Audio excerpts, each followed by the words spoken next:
Hey guys! Today we're diving into another truly horrifying case. If you want to support my channel, make sure to subscribe and stay active. It really helps me out. I'd be super grateful for that. Let's get started. Colin Rebello lived in Perth, Western Australia. She was 58 years old, a strong-willed woman who had gone through a tough divorce and was left raising her 4 children alone: Julian, Andre, Monique, and Fabian. With no support from her ex-husband, she took full responsibility for the family. Despite the hardships, Colin never gave up on building a better future. She balanced work with her studies and eventually earned a degree, hoping to provide her sons and daughter with a stable and dignified life. She never complained or allowed herself to show weakness. Everything was always under her control. In everyday life, Colin stayed active. She paid attention to her health, even though she had a chronic condition, Hashimoto's disease, which affects the thyroid. Thanks to proper treatment, the illness didn't interfere with her ability to work or be a devoted mother. Just 2 weeks before the tragedy, she landed a steady job at the Department of Health, a milestone that came after years of hard work. At that time, 2 of her children were still living at home. Monique, her only daughter, had temporarily moved back in while preparing for her exams. She was studying to become a paramedic and spent most of her time buried in textbooks. Colin tried not to disturb her, offering emotional support and maintaining a peaceful atmosphere. Their relationship was close and respectful. Fabian was 19. He was just starting out in life, working at a local grocery store, but hadn't yet become financially independent. Colin drove him to and from work every day. These short daily drives became a comforting routine. He was quiet, never caused trouble, and Colin continued to care for him, with advice, attention, and her steady presence. The older sons, Julian and Andre, had already moved out but remained in touch. Colin didn't interfere in their lives, but she was always available if they needed help or encouragement. To them, she was more than just a mother. She was their rock. Colin's home was simple, yet warm. It was always clean, orderly, and welcoming. She handled the household with calmness and never complained. It seemed like everything in her life was finally falling into place. She was proud of her children, believed in their future, and hoped the hardest part of her life was behind her. But even in the most resilient families, danger can hide in plain sight. Beneath the surface of routine and stability, no one noticed the signs of an approaching storm. Colin had no idea that the most devastating blow would come from someone she trusted more than anyone else. Andre Rebello met Grace Picapo through her ex-boyfriend. Their connection started on social media and quickly developed into a romantic relationship. By 2015, they were a couple, and in 2020, they got married. Not long after, they welcomed a son. By then, Grace had already built a strong presence online. She was steadily growing her Instagram, sharing fashion and lifestyle content, and working with brands. The platform gave her a reliable income, and her audience kept expanding. Alongside Instagram, she also ran a YouTube channel where she posted vlogs, reviews, and stories about everyday life, travel, and motherhood. Her follower count had grown into the hundreds of thousands. Andre often appeared in videos, but always stayed in the background.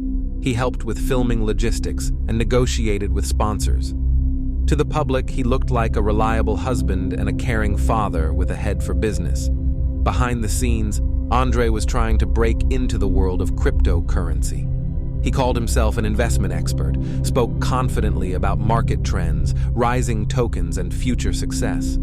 On paper, he came across as someone making tens of thousands of dollars through digital assets. But the reality was very different. Financial records revealed that not only was Andre not making money, he was consistently losing it. His projects brought no profit, and by 2020, he had fallen deep into debt. The total amount owed exceeded 120,000 Australian dollars, including loans, credit card balances, unpaid taxes, and other liabilities. Despite the actual situation, Andre and Grace maintained the appearance of financial success on social media. In their posts, a white Range Rover, a stylishly decorated home, designer clothes, and international trips. The image was that of a successful couple thriving on crypto and influencer earnings. In reality, the car was financed, the home was rented, and most of the furniture and appliances were bought on payment plans. Grace was the one truly supporting the household. Her income from brand deals and advertising covered their expenses. Andre claimed his capital was temporarily tied up in an exchange and that he'd soon bounce back. He promised to secure their son's future, but there were no actions or evidence to back that up. Under the pressure of mounting debt, Andre started secretly looking for a way out. To Grace and their online audience, he kept up the illusion of being in control. In public, still the crypto genius. In private, a man with no steady income. He remained calm at home and kept his worries to himself, but their financial situation was growing more and more unstable. By May 2020, the tension had reached a breaking point. That's when Andre began to act, without telling anyone, not even his wife. Despite his calm exterior, he had a plan forming in his mind, one he believed would solve all his problems. May 25th, 2020, began like any other Monday at Colin Rebello's home in Perth, Australia. That morning, as usual, she drove her younger son, Fabian, to his job at a local grocery store. Her daughter, Monique, was also at the house. Meanwhile, across town where Andre and Grace lived, the day unfolded very differently. Andre was supposed to spend the day with Grace and one of her visiting relatives. They had plans for a lunch that Grace had scheduled in advance. But as noon approached, Andre suddenly vanished. He left the house without saying where he was going or why. His phone went offline, and he stopped responding to calls and messages. Between 11:10 and 11:25 a.m., Grace made 12 attempts to reach Andre. In her messages, she demanded an explanation, and in one of them, she directly told him to get in touch immediately. There was no reply. This behavior struck her as unusual. Andre had never disappeared in the middle of the day without warning before. Then, out of nowhere, he returned around 2 p.m., offering no explanation for his absence. Instead, he calmly asked if everyone was ready for lunch, as if nothing had happened. Not long before that, Andre had sent a message to his mother, asking if she could watch his son later that day. He said he had urgent matters to attend to and needed someone to be with the boy. But Colin never replied. That was odd. She usually responded quickly to such requests. Meanwhile, Fabian had finished his shift at the grocery store and was waiting outside for his mother to pick him up. She didn't arrive at the expected time. Fabian tried calling her 13 times, but she didn't answer. Concerned, he reached out to his sister. Monique also tried calling their mother. Again, no response. Fabian decided to head home on his own. As he approached the house, something felt off. From inside, he could hear the sound of the shower running. When he entered, he called out to his mother. There was no answer. He walked toward the bathroom and knocked on the door. Still, no response. Feeling a growing sense of worry, he opened the door. There, on the floor under the running water, Colin was lying motionless. She was unresponsive and showed no signs of life. Fabian immediately contacted emergency services and began administering first aid, doing everything he could to save her. But despite his efforts, it was too late. Paramedics arrived and could only confirm that she had passed away some time before their arrival. When the house was inspected, all doors and windows were found locked, with no signs of forced entry. There was no evidence of a struggle or disorder, The place looked completely normal. At first glance, the scene suggested a sudden passing with no external involvement. The medical team found no obvious indicators of aggressive behavior or trauma. The fact that her body was discovered on the bathroom floor initially pointed to the possibility of an accident or an unexpected medical incident. At the time, Colin's passing didn't raise any red flags, neither among relatives nor the emergency responders. Everyone was in shock, but assumed it was a tragic event, possibly linked to age or her existing health condition. Monique, who had been at home earlier that day, shared that her mother had felt fine in the morning and nothing seemed out of the ordinary. That only deepened the confusion. Andre's reaction when he learned about what had happened was calm and restrained. In the first few days, his behavior didn't attract any attention. Everyone was focused on funeral arrangements and coping with the loss.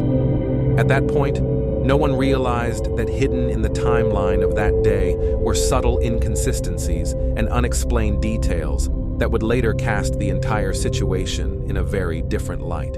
Given Colin's medical history, doctors initially suggested that her body might have experienced a sudden breakdown. While Hashimoto's disease rarely leads to fatal outcomes on its own, complications from thyroid dysfunction could potentially affect overall health. The autopsy did not provide any clear answers.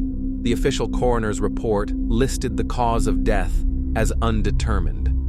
There were no signs of suffocation, poisoning, or external aggression, which allowed authorities to classify the case as non-criminal. Although the investigation wasn't officially closed, no active inquiry was pursued. The family saw the event as a personal tragedy. Julian, the oldest son, remained in Perth temporarily to handle the funeral arrangements and manage estate matters. Monique and Fabian were both deeply shaken by the loss. Their mother had just started a new position, and her sudden passing caught everyone completely off guard. Andre attended the funeral and spoke with relatives, showing neither emotional distance nor extreme grief. Grace kept a low profile during the mourning period, but generally stood by her husband. The atmosphere was heavy, but no one openly questioned the official account at the time. However, over time, doubts started to surface. Julian was the first to grow concerned. He knew how seriously his mother took her health. She went for regular checkups, maintained a balanced diet, and stayed physically active. Her passing seemed not just tragic, but deeply inexplicable. The lack of clarity in the autopsy only intensified his unease. He found it impossible to simply accept. What truly raised red flags for Julian was Andre's sudden involvement in administrative matters. By law, Julian, as the eldest son, should have been responsible for the legal paperwork following his mother's passing. But to his surprise, Andre had already obtained Colin's driver's license and had begun reaching out to insurance companies and legal institutions on his own. Even more unsettling was that all of Colin's mail had been redirected to Andre's address, without any discussion with the rest of the family. This was unlike his brother. Andre was never proactive about bureaucracy and typically avoided anything involving paperwork. His sudden assertiveness in the midst of the family's grief struck Julian as suspicious. Fabian, who had been home on the day Colin passed, also couldn't shake an uneasy feeling. He remembered clearly how the shower was still running when he walked in, and how everything in the bathroom appeared almost too tidy, like someone had deliberately arranged it that way. It didn't look like the aftermath of a medical emergency. Fabian never voiced his concerns out loud, but deep down, he felt something about the situation just didn't add up. Monique also started having doubts. She noticed that Andre was handling everything in isolation, without involving the family or offering any explanations. He didn't say why he was taking charge of the paperwork, why he had redirected the mail, or why he had taken on roles typically handled by someone else. This seemed especially odd given his previous financial struggles and his usual detachment from family matters. So even though the official explanation for Colin's passing remained unchanged, doubts had begun to take root within the family. No one had made direct accusations yet, but the tension and mistrust were starting to affect their relationships. It was this fragile, anxious sense, subtle at first but growing stronger, that eventually pushed Julian to take the first steps toward what would become a real investigation. Andre's questionable behavior didn't stop with redirecting Colin's mail. A few weeks later, Julian accidentally discovered that there were 3 life insurance policies taken out in Colin's name. None of these had ever been discussed with the family. It turned out that all 3 were signed just 2 weeks before her passing, and in every case, the sole beneficiary listed was Andre.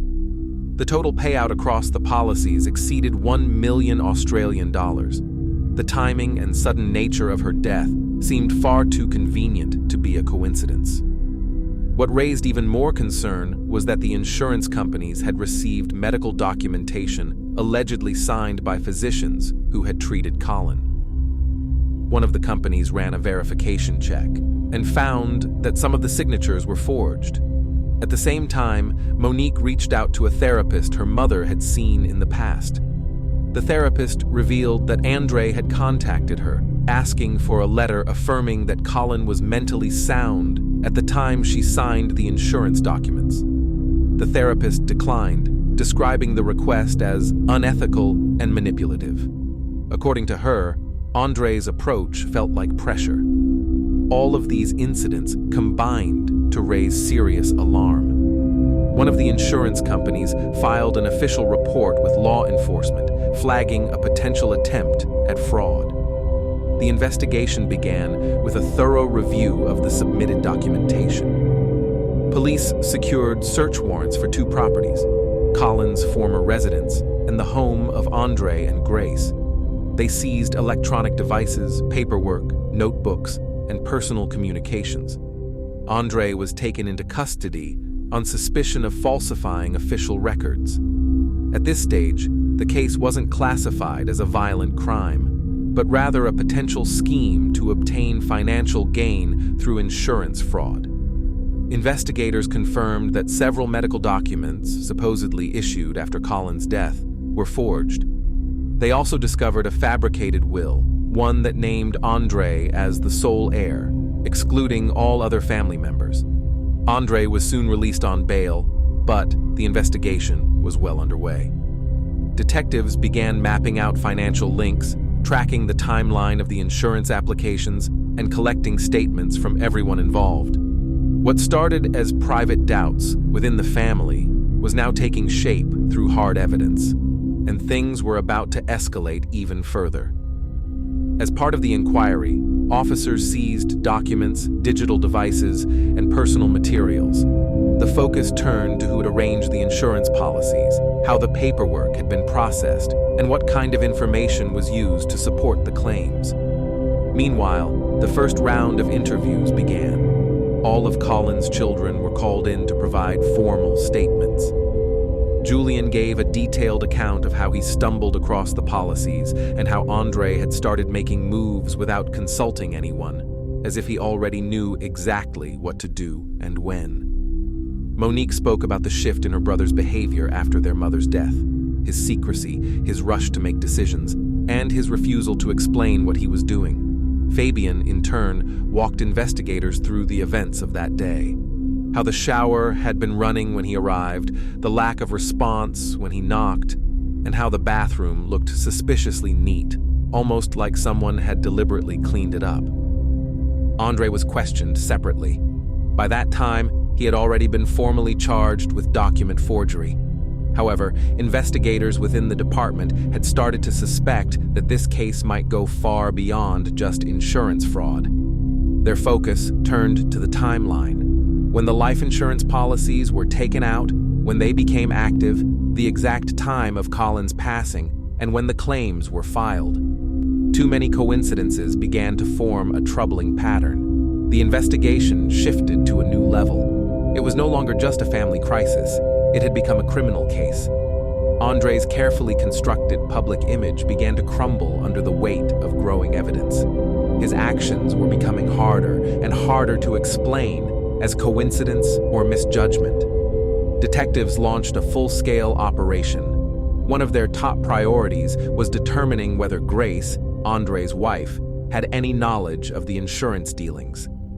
To assess her potential involvement, authorities made the decision to place surveillance inside the couple's home. A listening device was installed in the bedroom and a camera was placed in a common area. Monitoring was carried out 24/7 over a period of 3 months.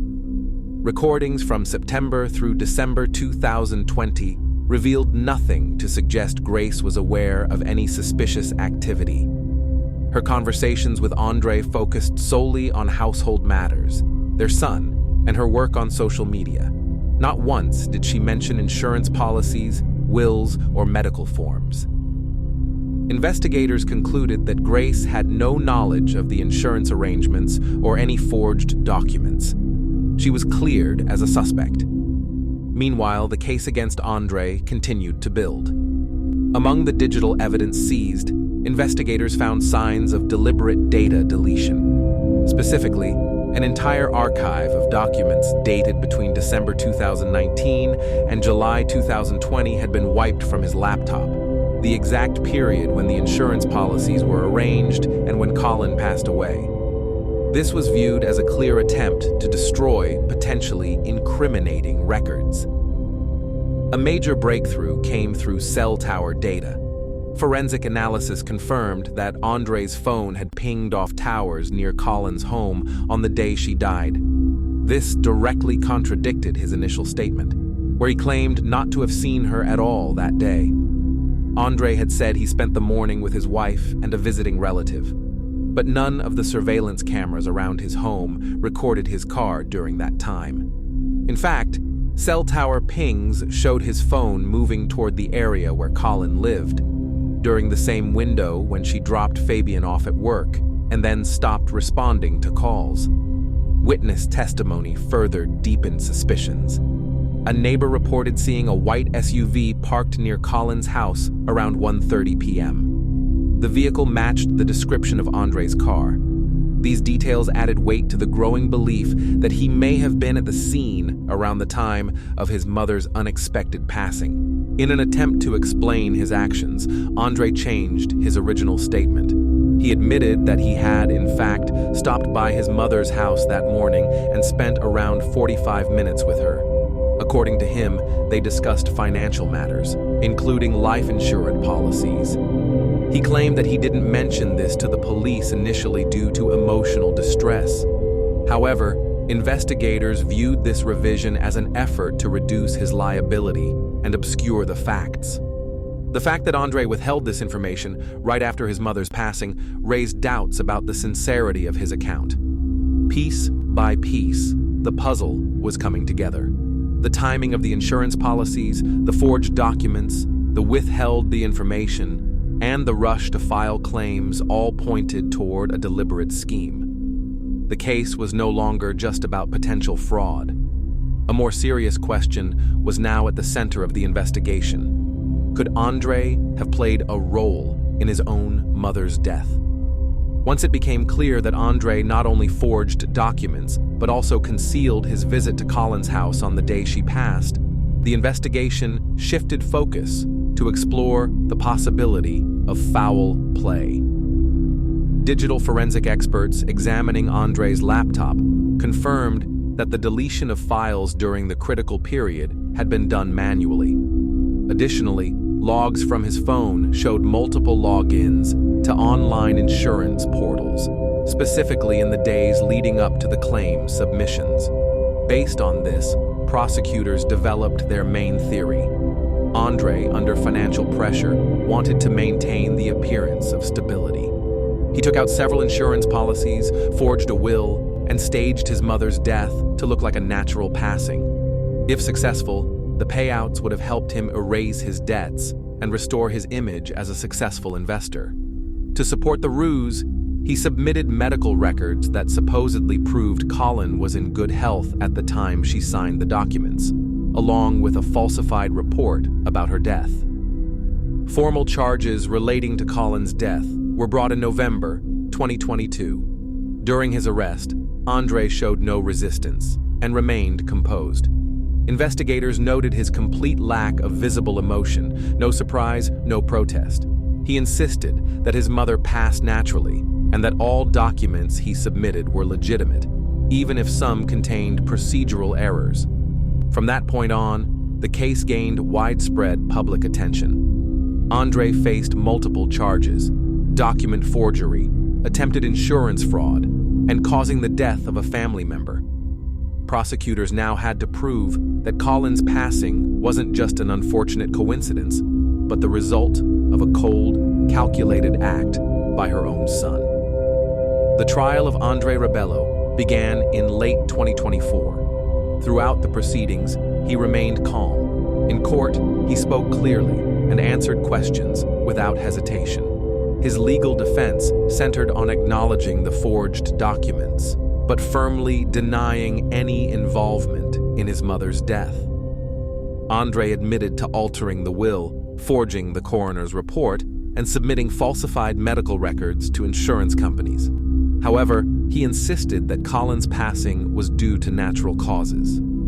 On the stand, he acknowledged visiting his mother on the day of the incident, but claimed he did not harm her. He explained his failure to initially report the visit to police as a result of being emotionally overwhelmed. One of the defense's key arguments was the possibility of self-harm.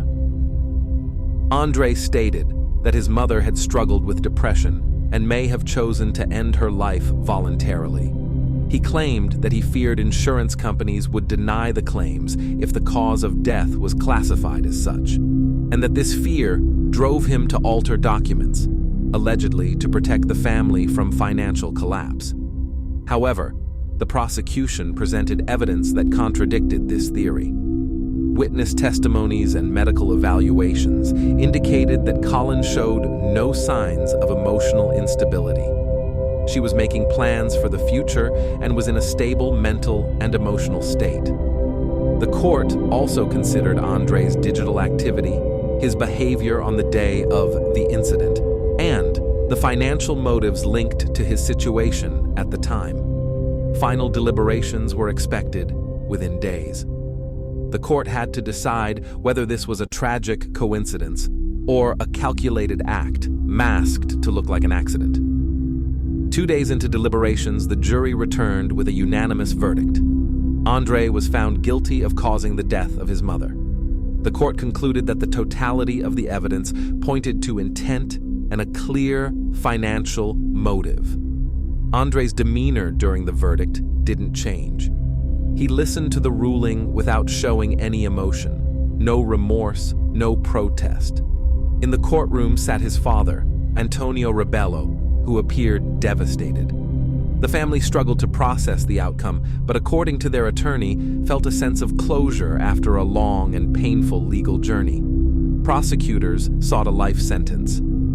The judge announced that sentencing would take place in April 2025, with eligibility for parole to be determined by the legal classification and severity of the crime. On April 1st, 2025, the Supreme Court of Western Australia handed down a life sentence with a minimum term of 25 years before parole eligibility. Following the trial, media coverage intensified. Reports highlighted how deeply hidden the criminal scheme had been. On the surface, family, career, stability. But behind the image was a man willing to cross every ethical line to protect his reputation and financial standing. The price of that illusion turned out to be the life of the very person who had tried to hold the family together. After the trial, Grace Picapo formally cut ties with Andre. Investigators confirmed she had no involvement in any of his actions. The relationship ended, and it was later revealed that Grace had moved on and found happiness with someone new. Fabian, Monique, and Julian did their best to rebuild some form of stability after the trauma of the trial. Each coped with the loss in their own way. Losing their mother, made worse by the betrayal of their own brother, left a lasting emotional scar. Even with the verdict delivered, full closure remained elusive. Justice had been served, but the grief endured. The story of Colin Rebello stands as a tragic reminder that behind the appearance of success can lie a grim reality. Beneath the polished photos and curated life was someone who crossed moral lines in pursuit of money and image. This case revealed the destructive power of lies, greed, and the relentless pursuit of superficial stability when the cost is measured in lives. Thanks for watching, everyone. Your support means a lot to me, and you can help my channel grow by hitting that like button, dropping a comment, and sharing this video. Your engagement really makes a difference. See you soon.